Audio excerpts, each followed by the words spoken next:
নমস্কার, আমরা গল্পকথক। আপনাদের প্রতীক্ষার অবসান ঘটিয়ে আজ আমরা নিয়ে এসেছি স্যার আর্থার কোনান ডয়েলের লেখা রোমাঞ্চকর অভিযান কাহিনী দ্য লস্ট ওয়ার্ল্ড বা হারানো জগতের পঞ্চম পর্ব। আগের পর্বগুলিতে কি ঘটেছে একবার সংক্ষেপে মনে করিয়ে দিই। সাংবাদিক ম্যালন গ্ল্যাডিসের পছন্দের মানুষ হওয়ার জন্য কোনো রোমাঞ্চকর অভিযানে যেতে তৈরি হয়। খ্যাপাটে বিজ্ঞানী প্রফেসর চ্যালেঞ্জারের সাথে সাক্ষাৎ করে জানতে পারে দক্ষিণ আমেরিকার গহীন জঙ্গলে লুকিয়ে আছে এক হারানো জগৎ। কেমন সেটা জানার জন্য তৈরি হয় 4 সদস্যের এক অভিযাত্রী দল। সেই দলে যোগ দিয়ে ম্যালন অ্যামাজন নদীর এক শাখা বেয়ে গিয়ে পৌঁছলেন পায়ে চলা পথে। পাথুরে পথ আর বেত গাছের জঙ্গল ঠেলে তারা পৌঁছলেন মালভূমিটার কাছে। চ্যালেঞ্জারের মতে এই সেই মালভূমি যার উপরে রয়েছে এক অবিশ্বাস্য হারানো জগৎ। কিন্তু উঠবেন কিভাবে? ওঠার পথ খুঁজতে শুরু করার আগেই চ্যালেঞ্জার একটা পাখি দেখে উত্তেজিত হয়ে উঠলেন। কি হলো তারপর? আসুন শুনতে শুরু করি পঞ্চম পর্ব।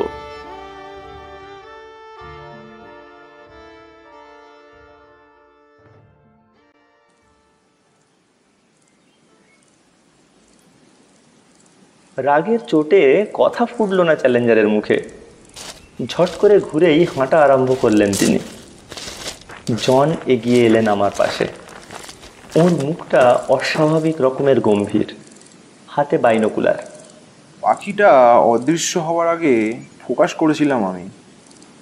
কি যে ওটা বলতে পারবো না, তবে জোর দিয়ে বলতে পারি যে জীবনে বহু পাখি দেখেছি, শিকারও করেছি, কিন্তু এরকম পাখি কোনোদিনও চোখে পড়েনি। সামনে এগিয়ে চললাম আমরা। দ্বিতীয় টিলাটা পার হতেই সামনে খোলা জায়গা পড়ল। এখানে পাম গাছ বিক্ষিপ্তভাবে ছড়িয়ে আছে। শেষ মাথায় লাল পাথরের খাড়া উঁচু একটা পাহাড়। স্কেচে দেখা এই পাহাড়টা চিনতে দেরি হলো না আমার। কোনো সন্দেহই রইল না যে আমরা আমাদের গন্তব্যস্থলে এসে পৌঁছেছি। আমাদের ক্যাম্প থেকে এই পাহাড়টা এখন প্রায় 7 মাইল দূরে। বেশ গর্বিতভাবে আকাশের দিকে চেয়ে হাঁটাচলা করছেন প্রফেসর চ্যালেঞ্জার। সামারলি চুপ করে থাকলেও সন্দিগ্ধ। আর মাত্র একদিন পরেই সব সন্দেহের অবসান হবে। পাহাড়ের কাছে পৌঁছে দেখলাম কোনো কোনো জায়গা 1000 ফুটেরও বেশি উঁচু। এডিনবরার সেলসবারি ক্রাগের মতোই গড়ন। অগ্রভাগে নানা রকম গাছ দেখা যাচ্ছে, তবে অন্য কোনো প্রাণীর লক্ষণ এখনো আমাদের চোখে পড়েনি। পাহাড়ের ধার কেবল যে খাড়া উঠে গিয়েছে তাই নয়, উপরের দিকে আবার হেলে বেরিয়ে এসেছে কিছুটা। সুতরাং বেয়ে ওঠার প্রশ্নই ওঠে না।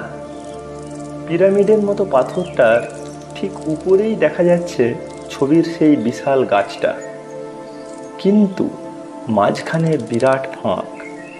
প্রায় 600 ফুট উঁচু হবে পাথরটা।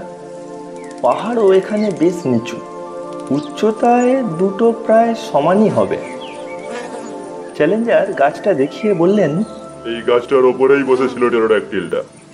আমি অর্ধেক বেয়ে উঠে গুলি করেছিলাম। আমার মতো দক্ষ পাহাড়ে চড়া লোকের পক্ষেও ওপরে ওঠা সম্ভব হয়নি। টেরোড্যাকটিলের কথা উঠতে আর চোখে সামারলির দিকে তাকালাম আমি। তার ঠোঁটের কোণ থেকে বিদ্রুপের হাসি উবে গেছে। কিছুটা যেন অনুতপ্তই মনে হচ্ছিল তাকে। 2 চোখে উত্তেজনা আর বিস্ময়। চ্যালেঞ্জারও সেটা লক্ষ্য করে তৃপ্তি বোধ করলেন। এইবার সামারলিকে ব্যঙ্গ করলেন প্রফেসর চ্যালেঞ্জার। মিস্টার সামারলি অবশ্যই বুঝবেন যে আমি টেরোড্যাকটিল বললে সেটা সারসকেই বোঝায়। এমন সারস যেটার পালক নেই, আছে ছাল চামড়ার মতো ঝিল্লিযুক্ত পাখা আর চোয়ালে দাঁত। চোখ মিটমিট করতে করতে দাঁত বের করে হেসে কুর্নিশ করে দাঁড়িয়ে রইলেন চ্যালেঞ্জার। কোনো কথা না বলে অন্যদিকে ঘুরে চলে গেলেন সামারলি। সকালে সামান্য কিছু খাবার খেলাম। সঞ্চিত খাবারের দিকে খেয়াল রাখতে হচ্ছে আমাদের। কি করে উপরে ওঠা যায় সে বিষয়ে পরামর্শ করতে মিটিংয়ে বসলাম আমরা। চ্যালেঞ্জার এমন ভঙ্গিতে বসে সভাপতিত্ব করছেন যে মনে হচ্ছে তিনি স্বয়ং চিফ জাস্টিস। একটা পাথরের উপর বসে তাঁর সেই বাচ্চাদের মতো হ্যাটটা মাথার পিছনের দিকে ঠেলে দিয়েছেন। তাঁর গর্বিত চোখ আধবোজা পাতার নিচে থেকে আমাদের উপর আধিপত্য করছে, আর তাঁর বিখ্যাত কালো দাড়ি তালে তালে নড়ছে উপরে আর নিচে। আমাদের বর্তমান অবস্থা আর পরবর্তী করণীয় কর্তব্য সম্বন্ধে ধীরে ধীরে জ্ঞান দান করলেন চ্যালেঞ্জার। শ্রোতা আমরা সবাই। আমি মুক্ত আলো বাতাসে এতদূর আসার পর রোদে পোড়া এক তরুণ যুবক। সামারলি চুপচাপ, কিন্তু এখনো নিঃসন্দেহ নন। পাইপটা লেগেই আছে তার মুখে, আর ফুরের মতো তীক্ষ্ণ ধার লর্ড জন রক্সটন তাঁর নমনীয় সতর্ক দেহটা রাইফেলে ভর দিয়ে রেখেছেন। কিন্তু তাঁর ঈগল চক্ষু একাগ্রতার সাথে বক্তার উপর নিবদ্ধ।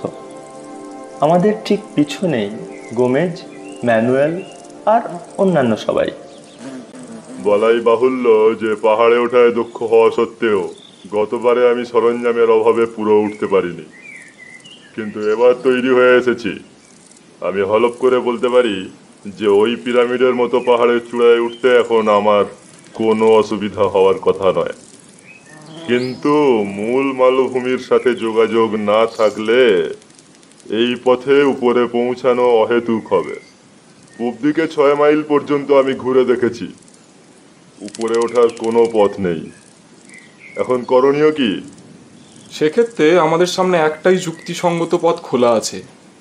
আগেরবার আপনি যখন পূর্ব দিক দেখেছেন, এবার আমাদের পশ্চিম দিক খোঁজ করে দেখা উচিত। ঠিক, এই মালভূমিটা খুব বড় না হওয়ার সম্ভাবনাই বেশি।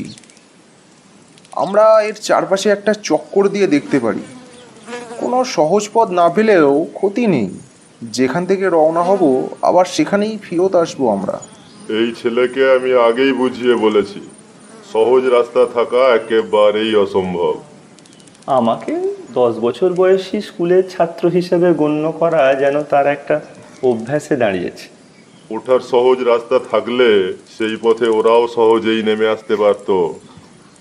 তবে এটা ঠিক যে দক্ষ পর্বত আরোহীর পক্ষে হয়তো কোনো কোনো জায়গায় উপরে চড়া সম্ভব হতেও পারে। এমন জায়গা অন্তত নিশ্চয়ই একটা আছে আশা করি। বিশাল ভারী কোনো জন্তুর পক্ষে হয়তো সেই পথ দিয়ে নিচে নামা অসম্ভব, কিন্তু এমন একটা অন্তত জায়গা নিশ্চয়ই আছে। কথাটা কি প্রমাণ ছাড়া আন্দাজে বলা হলো না? সামারলি তীব্র প্রতিবাদ করলেন। আপনার পাহাড়ের মতো উঁচু জমি আমি স্বীকার করে নিতে রাজি আছি, কেননা আমি তা নিজে চোখে দেখেছি। কিন্তু তার উপরে প্রাণীর অস্তিত্ব আছে, এটা আমি মানতে রাজি নই। আপনি মানেন কি মানেন না সেটা নিতান্তই অবান্তর বিষয়। তবে লাল পাহাড়টা যে আপনার মগজে একটু স্থান করে নিতে পেরেছে তা জেনে খুশি হলাম। এই বলে উপরের দিকে চেয়ে পাহাড়টা দেখালেন চ্যালেঞ্জার। হঠাৎ সবাইকে অবাক করে দিয়ে তড়াক করে লাফিয়ে পাথর থেকে নেমে তিনি সামারলির ঘাড় ধরে চিবুকটা ঠেলে উপরের দিকে চাইতে বাধ্য করলেন। এবার স্যার, এবার তো বিশ্বাস করবেন যে উপরে জীবজন্তু আছে। উপরের সবুজ লতাপাতার ভিতর থেকে একটা কালো চকচকে বস্তু বেরিয়ে এলো। ধীরে ধীরে এগিয়ে এসে বাইরে ঝুলে রইল কিছুক্ষণ। দেখলাম একটা বিরাট সাপ, মাথাটা কোদালের মতো চ্যাপ্টা। মিনিট খানেক এঁকে বেঁকে মাথার উপর নড়াচড়া করলো। সকালের রোদে ঝিলিক দিয়ে উঠল সাপটার মসৃণ তেলতেলে দেহ। একটু পরেই পিছু হটে অদৃশ্য হয়ে গেল ওটা। সামারলি এতই বিস্মিত আর অভিভূত হয়ে দেখলেন দৃশ্যটা যে চ্যালেঞ্জারের অশোভন আচরণের প্রতিবাদ করতেও ভুলে গেলেন তিনি।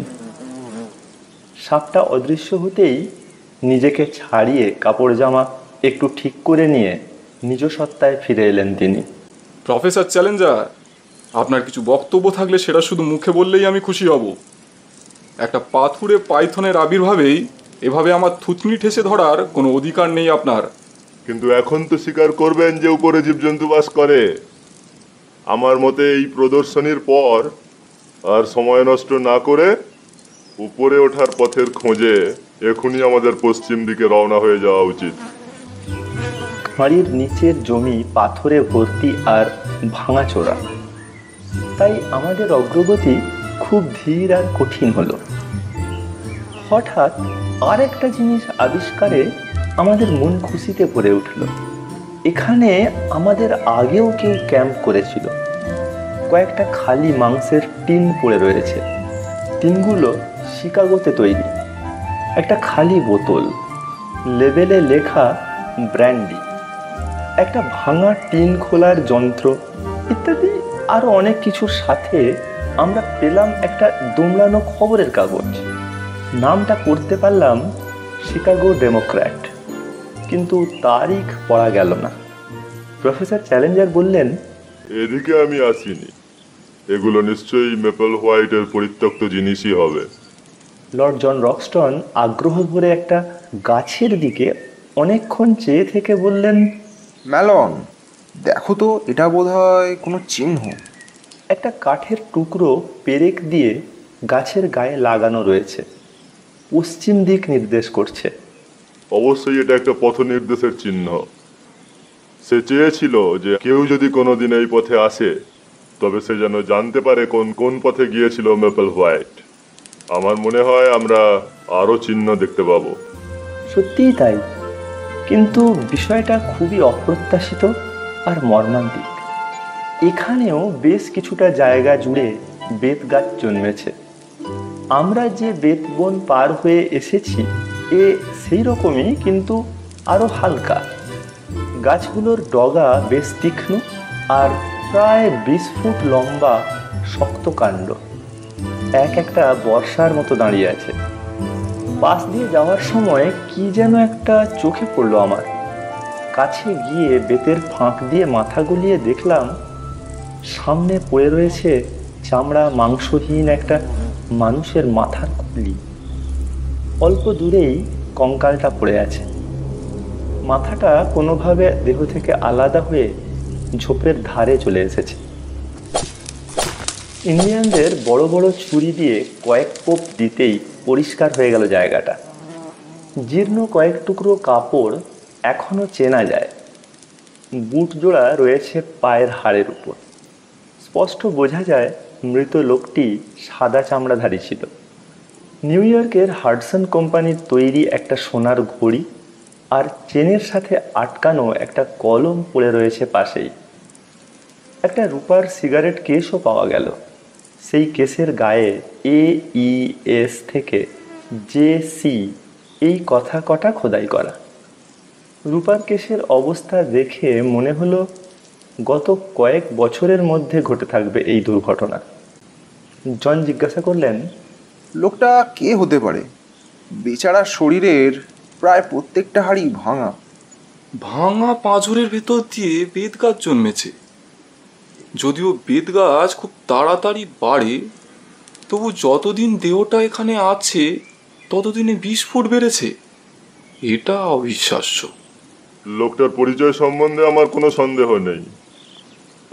পাড়া বন্দরে যদিও কেউ মেপল হোয়াইট সম্বন্ধে কিছু বলতে পারেনি, রোজারিওতে আমি খবর পেয়েছিলাম যে মেপলের সাথে একজন আমেরিকানও ছিল, নাম জেমস কোলভার। মেপলের স্কেচ বইটাতেও তার একটা ছবি আছে। জেমস কোলভারেরই দেহাবশিষ্ট খুঁজে পেয়েছি আমরা, এটা নিঃসন্দেহেই বলা যায়। কিভাবে মৃত্যুবরণ করেছেন তাও সুস্পষ্ট। নিশ্চয়ই উপর থেকে তাকে ছুঁড়ে ফেলা হয়েছিল বা তিনি পড়ে গিয়েছিলেন। এত উপর থেকে না পড়লে তার হাড়ও ভাঙত না আর বেতের ঝোপে শুলবিদ্ধ হতেন না। ভাঙা হাড়গুলোর সামনে নীরবে দাঁড়িয়ে রইলাম। জনের কথাটা যে কত সত্যি তা উপলব্ধি করলাম সবাই। সন্দেহ নেই তিনি উপর থেকেই পড়েছিলেন, কিন্তু কথা হচ্ছে সেটা হঠাৎ দুর্ঘটনাবশত পা ফসকে নাকি তাকে নানা অশুভ চিন্তা এসে মাথায় ভিড় করলো এই অচেনা অজানা জায়গাটিকে ঘিরে। কোনো কথা না বলে চুপচাপ পাহাড়ের গা ঘেঁষে এগিয়ে চললাম আমরা। সবখানেই একই রকমভাবে খাড়া উঠে গেছে পাহাড়। দক্ষিণ মেরুর বিশাল হিমবাহের মতোই যেন সোজা উপরে উঠেছে। 5 মাইল ঘোরার পরেও কোনো ফাটল চোখে পড়ল না। হঠাৎ নতুন আশার সঞ্চার হলো আমাদের মনে। বৃষ্টিতে ভেজে না এমন এক জায়গায় পাহাড়ের গায়ে খড়িমাটি দিয়ে একটা তীর চিহ্ন আঁকা রয়েছে। তীরের মাথা পশ্চিম দিকে। ম্যাপেল হোয়াইটের নির্দেশ, সাদা চক ব্যবহার করেছিল বলেই ওর বাক্সের রঙিন চকগুলো আস্ত ছিল, কিন্তু সাদাটা ছিল ক্ষয়ে যাওয়া, ছোট্ট। ঘটনাক্রমে প্রমাণ হচ্ছে যে তিনি এই পথেই এগিয়েছিলেন। আমাদেরও এই পথ অনুসরণ করে পশ্চিমেই যাওয়া উচিত হবে। আমরা আরও প্রায় 5 মাইল এগিয়ে গেলাম। আরও একটা তীর চিহ্ন দেখতে পেলাম। নির্দেশ অনুযায়ী লক্ষ্য করতে করতে পাহাড়ের গায়ে এই প্রথম একটা ফাটল নজরে পড়ল। ফাটলের কাছে গিয়ে ভিতরে ঢুকতেই দেখলাম আরও একটা চিহ্ন। এবারের সংকেতটা বেঁকে কিছুটা উপরের দিকে উঠে গেছে, ঠিক যেন মনে হয় মাটির একটু উপরে কোনো এক জায়গা নির্দেশ করছে। নিচ থেকে সরু এক ফালি নীল আকাশ দেখা যাচ্ছে। সামান্য আলো কোনো রকমে ঢুকছে, আধো আলো আধো ছায়া। দুপাশে বিশাল পাথরের দেওয়াল। গত কয়েক ঘন্টা ধরে আমাদের পেটে কিছুই পড়েনি, কিন্তু সবাই এমন উত্তেজনা বোধ করছি যে এই মুহূর্তে আর আমাদের পক্ষে ক্ষান্ত হওয়া সম্ভব নয়। ইন্ডিয়ানদের ক্যাম্প খাটানোর কাজে লাগিয়ে দিয়ে আমরা 4 জন ভিতরে ঢুকলাম। জোসেফ আর ম্যানুয়েলও আমাদের পিছু পিছু এলো। সরু পথ ধরে এগোচ্ছি। মুখের কাছে প্রায় 40 ফুট চওড়া হলেও দ্রুত সরু হয়ে এলো পথটা। ছোট হতে হতে একটা সূক্ষ্ম কোণে মিলে গিয়ে শেষ হলো। পাথর এত মসৃণ আর এমন খাড়াভাবে উপরে উঠেছে যে কোনো মানুষের পক্ষেই সেখান দিয়ে বেয়ে ওঠা সম্ভব নয়। আমরা ফিরে চললাম। গিরিখাতটা মাত্র সিকি মাইল মতো ভিতরে ঢুকেছে। আমরা যা খুঁজছিলাম তা হঠাৎ লর্ড জন রক্সটনের চোখে পড়ল। আমাদের মাথার বেশ উপরে আধো আলো আধো ছায়ায় দেখা গেল অপেক্ষাকৃত অন্ধকার গোল মতো একটা জায়গা, হয়তো কোনো গুহার মুখ। ওইখানে পাহাড়ের গোড়ায় অনেক আলগা পাথর পড়ে রয়েছে। সেগুলো জড়ো করে হাত পা দুই চালিয়ে ওপরে ওঠা খুব কঠিন হলো না। সেখানে পৌঁছে আমাদের সব সন্দেহ দূর হয়ে গেল। সত্যিই একটা গুহা। আর যেটা বড় কথা, খড়িমাটির দাগ রয়েছে গুহার গায়ে। এইখান দিয়েই তাহলে উপরে উঠেছিল ম্যাপেল হোয়াইট। একটা প্রাথমিক অনুসন্ধান শেষ না করে এখন আর ক্যাম্পে ফেরা যায় না। রক্সটনের পিঠে ক্যানভাস ব্যাগের মধ্যে একটা টর্চ ছিল। সেটাই আমাদের একমাত্র আলো। টর্চের ছোট গোল আলোয় পথ দেখে এগিয়ে চললেন জন রক্সটন, আর আমরা সবাই সার বেঁধে চললাম তার পিছনে। জলেতে ক্ষয়ে তৈরি হয়েছে গুহাটা। দুই পাশের পাথর খুবই মসৃণ। মেঝেটা গোল গোল পাথরে ভর্তি। গুহা যথেষ্ট বড়। একটু ঝুঁকে দাঁড়ালেই একজন মানুষ স্বচ্ছন্দে এঁটে যায়। 40 ফুট সোজা ভিতরে যাওয়ার পর দেখলাম গুহাটা 45 ডিগ্রি কোণ করে উপরের দিকে উঠে গিয়েছে। কিছু দূর গিয়ে আরও খাড়া উঠেছে। আমরা হামাগুড়ি দিয়ে এগিয়ে চললাম। মেঝের আলগা পাথর মাঝে মাঝে গড়িয়ে পড়ছে নিচে। হঠাৎ জন রক্সটনের উত্তেজিত গলা শোনা গেল, পথ বন্ধ। সবাই তার পিছনে জড়ো হয়ে টর্চের আলোয় দেখলাম বেশ কিছু ভাঙা ভাঙা পাথরে গুহার মুখটা বন্ধ হয়ে গিয়েছে।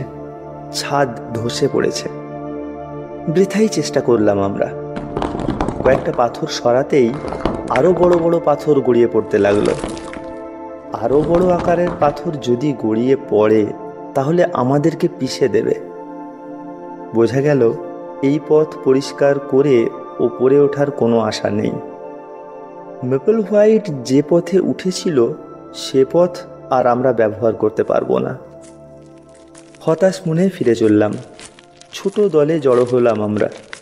যখন ফাটলের মুখ থেকে প্রায় 40 ফুট ভিতরে হঠাৎ একটা বড় পাথর ভীষণ বেগে ছুটে গেল আমাদের পাশ দিয়ে। অল্পের জন্য বেঁচে গেলাম আমরা। পাথরটা কোন দিক থেকে এলো ঠিক ঠাহর করতে পারলাম না। জোসেফ আর ম্যানুয়েল তখনও গুহার মুখে। ওরা এসে জানালো যে পাথরটা ওদের পাশ দিয়ে এসেছে।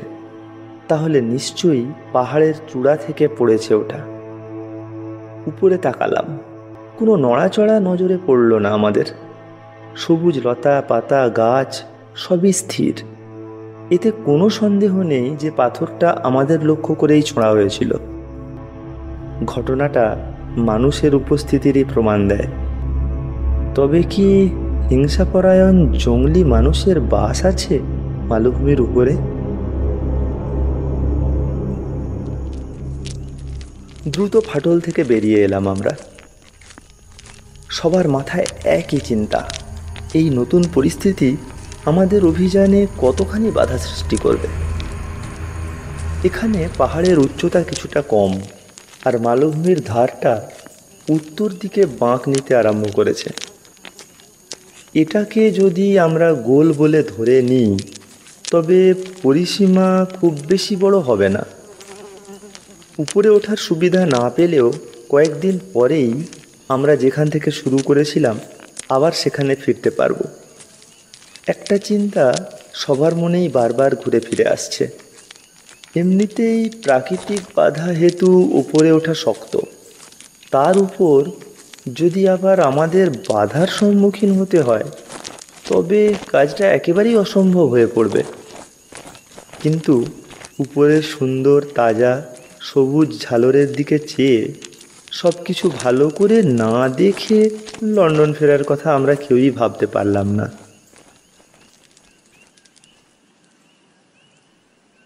প্রায় 22 মাইল হাঁটলাম সেদিন, কিন্তু ভাগ্য প্রসন্ন হলো না। নৌকা ছাড়ার পর থেকে হেঁটে ক্রমাগত উপরেই উঠছি আমরা। ব্যারোমিটারে দেখা যাচ্ছে সমুদ্রপৃষ্ঠ থেকে 3000 ফুট উঁচুতে উঠেছি। উচ্চতার কারণে তাপমাত্রা আর গাছপালা দুটোতেই উল্লেখযোগ্য পরিবর্তন এসেছে। পোকার দৌরাত্ম্য এখানে অনেক কম। গ্রীষ্মমণ্ডলের যে কোনো দেশ ভ্রমণে পোকাই সাধারণত বড় বিরক্তির কারণ হয়ে দাঁড়ায়। কিছু পাম আর অনেক ফার্ন গাছ এখনো দেখা যাচ্ছে। আমাজন উপকূলের গাছগুলোকে পিছনে ফেলে এসেছি আমরা। কনভলভিউলাস আর বেগোনিয়া ফুলগুলো দেখলে চোখ জুড়িয়ে যায়। বিদেশ বিভূমিয়ে চেনা ফুল দেখলে দেশের জন্য কেমন মন কেমন করে। একটা লাল বেগোনিয়া আরও বেশি করে মনে করিয়ে দেয় সেই স্ট্রাদামের একটা ভিলার কথা। জানালার ঠিক উপরে এই রঙেরই ফুল রাখা আছে ফুলদানিতে। না, ভাবপ্রবণ হয়ে পড়ছি আমি। সেই সন্ধ্যায় লর্ড জন রক্সটন একটি আজুতি শিকার করলেন। জন্তুটা অনেকটা শুয়োরের মতো দেখতে। অর্ধেক ইন্ডিয়ানদের দিয়ে বাকি অর্ধেক আমরা রোস্ট করলাম আমাদের খোলা আগুনের উপর। বেশ একটু শীত শীত ভাব, তাই আমরা সবাই আগুন ঘিরে বসেছি।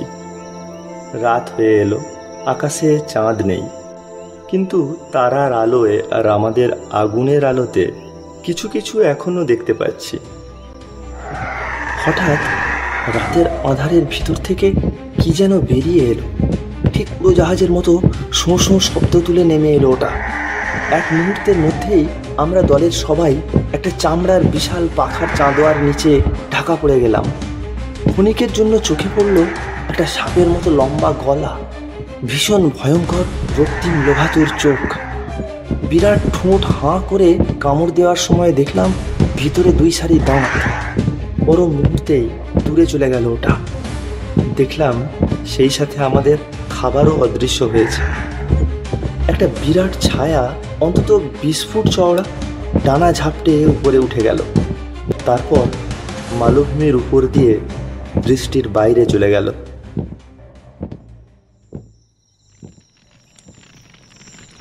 আমরা হতবুদ্ধি হয়ে বসে রইলাম। সামারলি প্রথম স্তব্ধতা ভাঙলেন। প্রফেসর চ্যালেঞ্জার, ক্ষমা চেয়ে আপনাকে ছোট করতে চাই না। আমার ভুল ভেঙেছে। অতীতে যা বলেছি দয়া করে নিজ গুণে ক্ষমা করবেন। সামারলি খুব সুন্দরভাবেই মনের ভাব ব্যক্ত করলেন। সমগ্র অভিযানে এই প্রথমবারের মতো দুই প্রফেসর হাত মেলালেন। এই টেরোড্যাকটিলটাকে চাক্ষুষ দেখে আমাদের একটা লাভ হলো। রাতের খাবার যে চুরি হয়ে গেল সেই শোক আমরা ভুলে গেলাম দুই প্রফেসরের এই মধুর মিলনে। সত্যি একটা অদ্ভুত অভিজ্ঞতা হলো আমাদের। মনে সামান্য যা একটু সন্দেহ ছিল তা এবার সম্পূর্ণ মুছে গেল। দৈনিক গেজেট সম্ভবত এই প্রথম কোনো একটা ফলপ্রসূ কাজে তাদের লোক পাঠিয়েছে। তবে আরও ভালো করে অনুসন্ধান করে সব দেখে শুনে প্রমাণাদি সহ যদি লন্ডনে ফিরতে পারি আর প্রফেসর চ্যালেঞ্জার যদি অনুমতি দেন তবেই এটা কাগজে ছাপানো সম্ভব হবে। প্রমাণ ছাড়া এমন কিছু লিখলে লোকে নির্ঘাত আমাকে উজবুক সাংবাদিক বলবে। কিন্তু প্রাগৈতিহাসিক জীবজন্তু মালভূমির উপরে থাকলেও তারা সংখ্যায় খুব বেশি হবে না, কারণ পরবর্তী 3 দিনে আমরা আর কোনো টেরোড্যাকটিল বা অন্য কোনো প্রাণীর দেখা পাইনি। এই 3 দিনে আমরা কেবল বিরক্তিজনক অনুর্বর জমি পার হয়েছি। কোনো কোনো জায়গায় পাথুরে শুকনো জমি, কোনো কোনো জায়গায় বন মুরগিতে পরিপূর্ণ নোংরা জায়গা। উত্তর আর পূব দিক পার হতে গিয়ে এমন এক বাধা পড়ল যে পাথরের নিচে বাইরে বেরিয়ে থাকা শক্ত ধারটা না থাকলে আমাদের ফিরেই আসতে হতো। বেশ কয়েকবারই কোমর পর্যন্ত আমরা চর্বির মতো এঁটেল কাদা দিয়ে চললাম। তার উপর আরেক বিপদ। দেখা গেল জায়গাটা জারকাকা সাপের বংশবৃদ্ধির অতি প্রিয় জায়গা। দক্ষিণ আমেরিকার সবচেয়ে বিষধর আর আক্রমণাত্মক সাপ হচ্ছে এই জারকাকা। নলখাগড়ার ভিতর থেকে এঁকে বেঁকে বেরিয়ে এসে সাপগুলো বারবার আক্রমণ করতে লাগলো। সর্বক্ষণ বন্দুক নিয়ে তৈরি থেকে নিজেদের নিরাপত্তা রক্ষা করলাম আমরা। একটা ছোট ডোবা পড়ল পথে, এক ধরনের সবজে শৈবালে ভর্তি। সেটার জলের রঙও সবুজ হয়ে রয়েছে। এখানকার ঘটনা আমার চিরদিন দুঃস্বপ্নের মতো মনে থাকবে। এই ডোবাটা ওই সাপের বিশেষ প্রিয় জায়গা হবে হয়তো। আমাদের দেখার সঙ্গে সঙ্গে ডোবার ঢালগুলো যেন জীবন্ত হয়ে উঠল। হাজার হাজার সাপ কিলবিল করে ছুটে আসছে আমাদের দিকে। জারকাকা সাপের স্বভাবই হচ্ছে যে দেখা মাত্র ওরা আক্রমণ করে, আর এতগুলোকে তো গুলি করে মারাও অসম্ভব। প্রাণপণ দৌড় দিলাম। অনেক দূরে গিয়ে ক্ষণিকের জন্য পিছনের দিকে তাকিয়ে দেখলাম নলখাগড়ার ভিতর থেকে সাপগুলো একবার মাথা তুলছে আবার নামিয়ে নিচ্ছে। যতক্ষণ দমে কুলালো ঊর্ধ্বশ্বাসে ছুটলাম আমরা।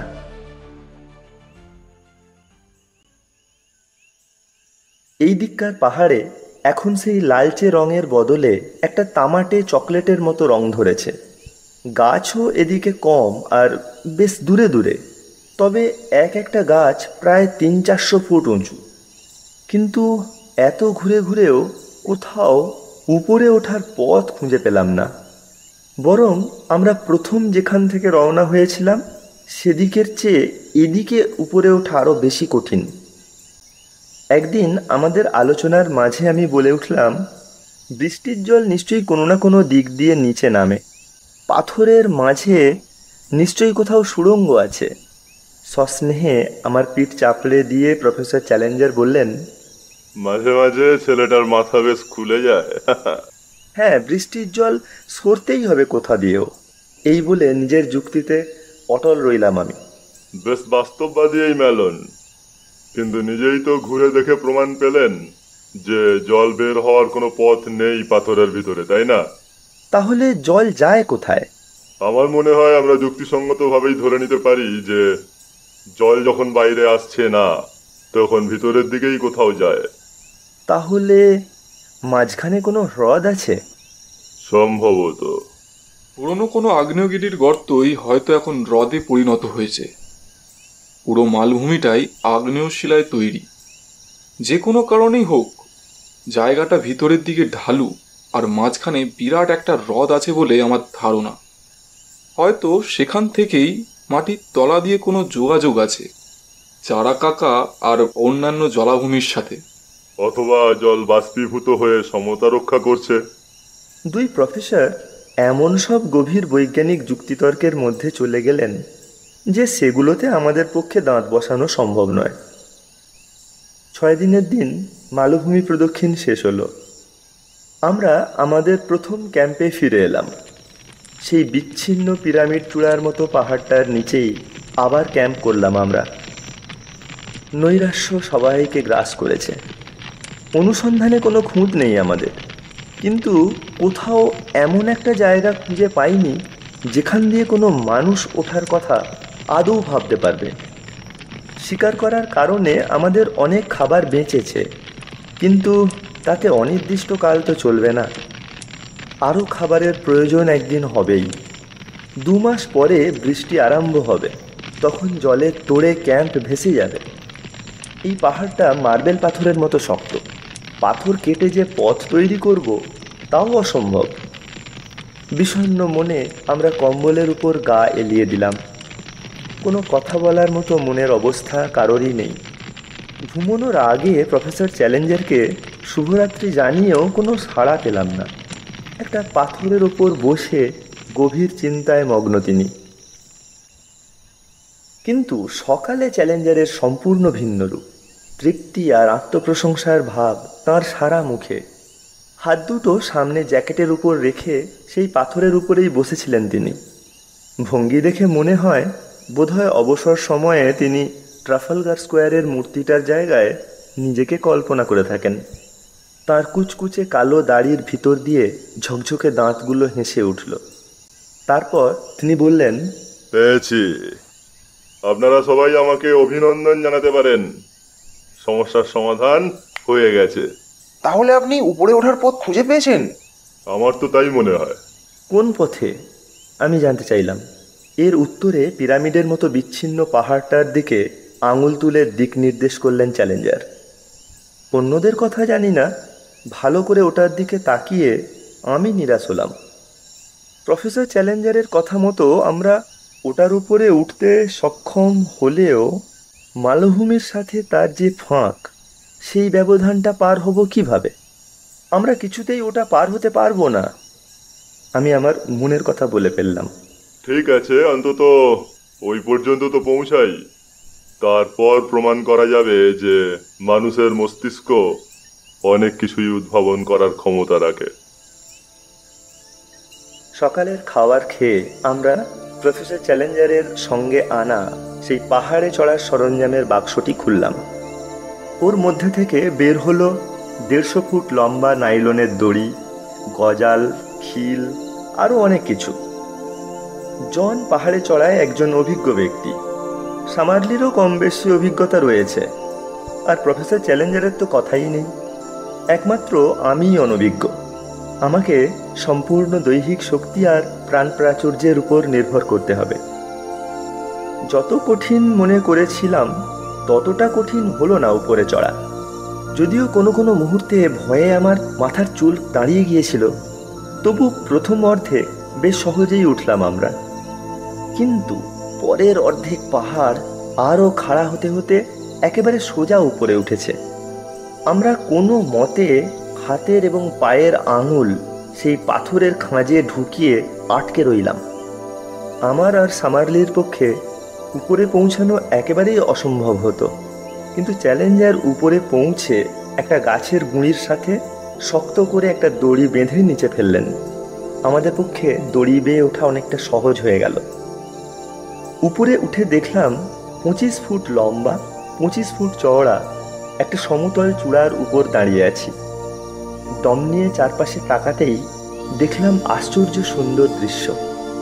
বিস্তীর্ণ বিশাল সমভূমি বিছিয়ে রয়েছে আমার চোখের সামনে।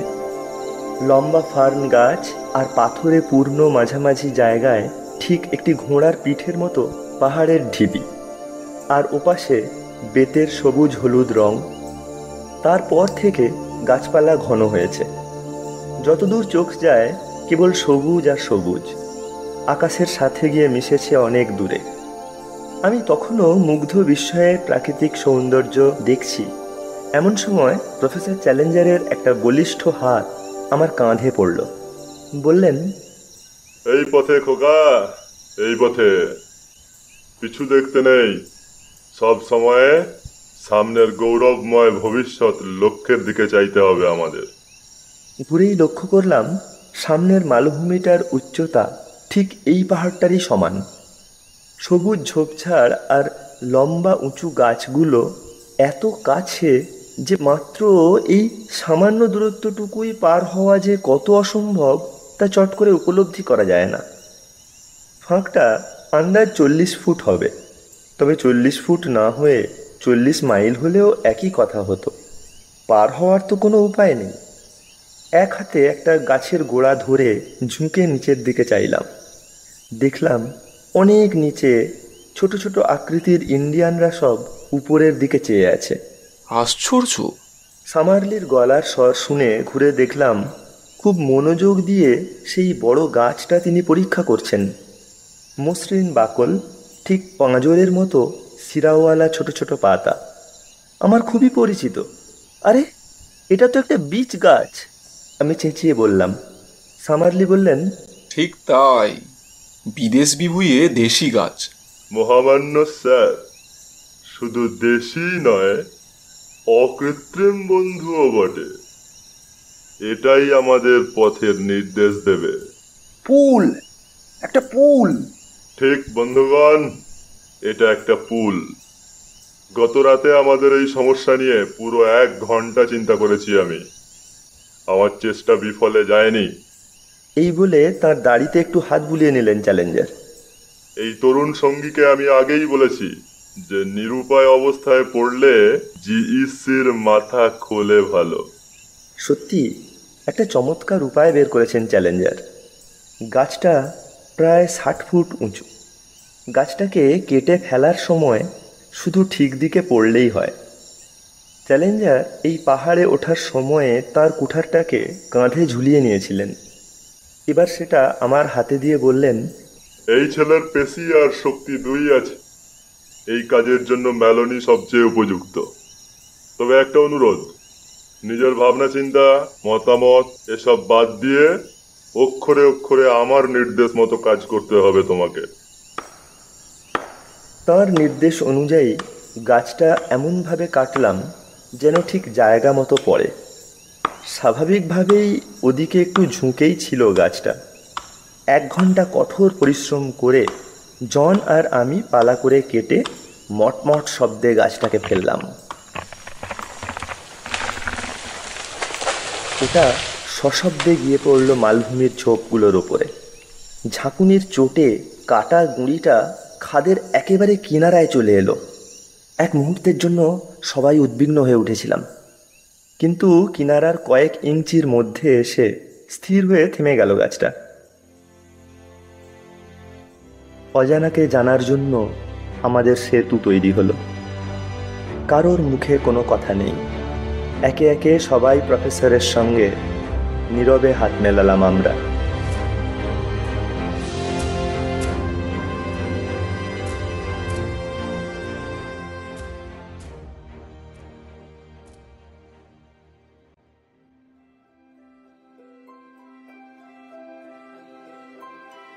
উফ, আমার কিছু বলার ভাষা নেই।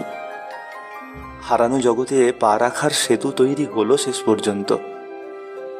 আপনাদের কিছু বলার আছে নিশ্চয়ই। প্লিজ বলুন কমেন্ট বক্সে। আপনাদের অনুভূতি জানার জন্য অপেক্ষা করে আছি আমরা। লাইক, শেয়ার আর সাবস্ক্রাইব করে পাশে থাকুন। আগামী শনিবার পরের পর্ব নিয়ে আসবো আমরা, মিস করবেন না।